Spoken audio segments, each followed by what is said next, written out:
naye nga ddala Kadaama ekikwambaza engoye za mukamaawo kiki?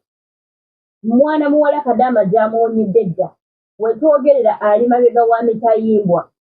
Oluvannyuma lwa mukamaawe okukizuula oba okumugwamu nga bulijjo Kadaama adigidira mu ngoye za boosi we ku TikTok. Boosi yabadde asitoolinga muno mwe batagwera ku masimu ng'ali ku TikTok eyo. Munnange ng'akawunti ya Kadaama we gw'alina mu kiyumba si emweyoleka. Agenda okulaba nga Kadaama TikTok akawunti ejjuddemu ngoye za boosi. Omukulu z'ayambala n'alyoka agenda ku TikTok ng'anyumye bitya. Nnyonyi yagwa.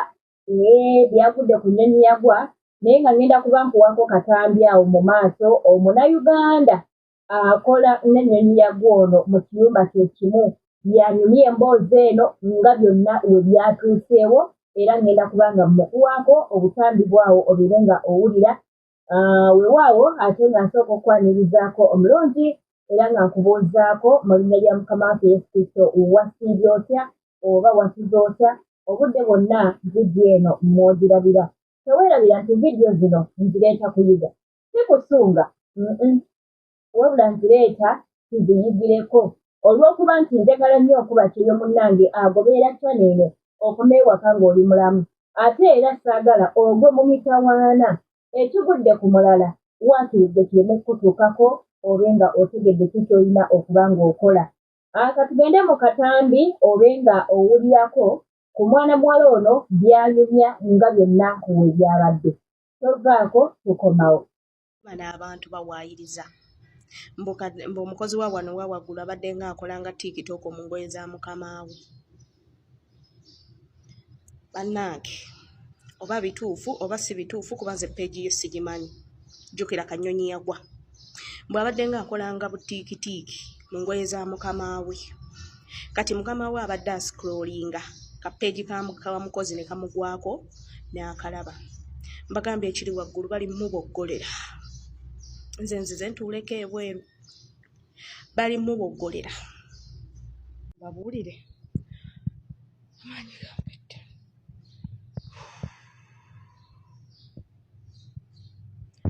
Nsooke mundeke nsooke nzikakkane.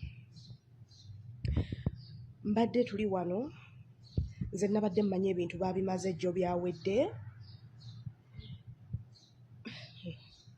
Tubadde tuli wano ng'ab'ebibomboola bagguse nga banoonya omuwala. Bane mpulira ntidde. Bano abantu betukolera sitayiro ki?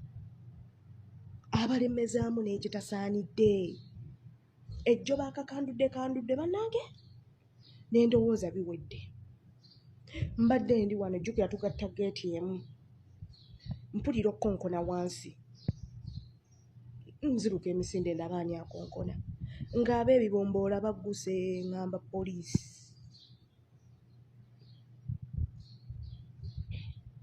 Nnyonyi yagwa bamututte.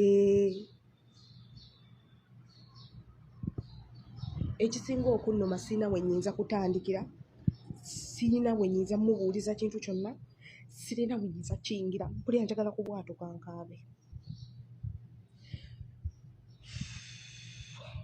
Alright, nkukulisaayo mu butambi obwo nga bw'obuwulidde. Vidiyo zino tuyigemu ekyokuyiga mazima Kadaama kiki ekiba kikwambaza engoye za mukamaawe. Nze nange ng'omuntu amazima saagala muntu ayambala lugoye lwange nga sirukuwadde. Era kimpisa bubi kinnuma. Engeri gye saagala kusheyalingamu olugoye lwange na muntu yenna.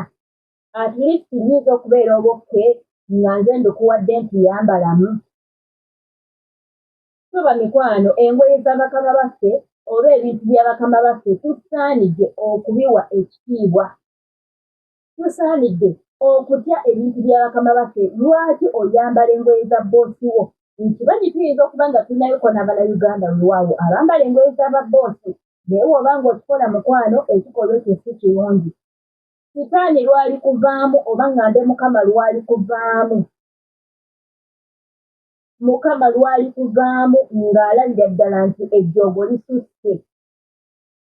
Ajja kukuwaayo mu mikono gy'omuntu oyo. olaba omufirisuuti mulimu abamu nga n'okukwata olugoye olukadde oba abadde agenda kulusuula amanyi gamanyi okusuula engoye nga nabo nga mpya oluusi yazigula n'atazambala namu naye okumugamba nti no lumpi mukwano ayinza obutakkiriza tukuwa kaakati bwakusanze mu lugoye lwe lwayambala ng'olwensimaaliseemu kuba nkimanyi bulungi nnyo nti engoye zino kadaamu ono azambalamu ng'agenze kuzooza bano abooleza ewala nga toyoleza kumpi bano banjoleza waggulu simanyi egyenjoleza wala n'ewa bakama bange yo oluzooza n'ayanula n'agolola ng'asooka azireka mu lumu ye ng'ayambalamu banange ebikolwa ebyo si birungi tolyambala lugoye lwa mukamawo kalubere lwa mwana beera mu nnyumba ya boosi wo okozesa ekyo kye bakuwadde oba ekikyo tukola ssente bw'oba oli mu kiyumba nga boosi wo asobola okukkiriza okukola shopping genda ku Shein oba ku Temu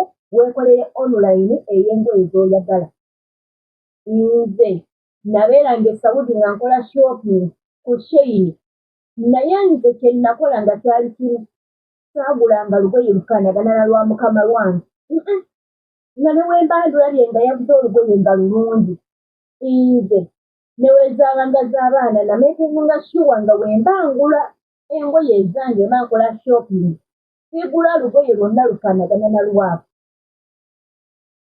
ayinza okwekwasa ayinza okuba atambulatambula ku TikTok oba ku social media zonna n'akusanga n'akamanya nti wakoze kati nze nakolanga ne shopping nga tebamanya namugamba nga bugambi mpayo sente bweziti nina byenjagala oggula ng'akuwa ku musaala gwo nga takubuuza kati engoye ze nagulanga nga tamanya lukiri enguze kati laba woogenda ogula olugoye olufaanagana n'olwabwe yajja kulaba ku TikTok alowooze wayambadde engoye zaabwe bakuyiriranye so tubeere abantu abagezigezi bayibuli etugamba tubeere bagezigezi ng'obwana bw'emisota mukama waabeerawo ng'atukuuma ate tuteekeddwa okugattako n'amagezi okubeera abagezi kuba kyeyo ng'oli Uganda ng'oteekateeka okutambula nkwegayiridde tuyambalanga mu lugoye lwa boosi wo oba olw'omwana wa boosi oyinza okuba tokola TikTok naye n'oyambala olugoye olwo ne weekuba ekifaananyi mbagamba nnyo nti essimu zammwe zitrakingibwa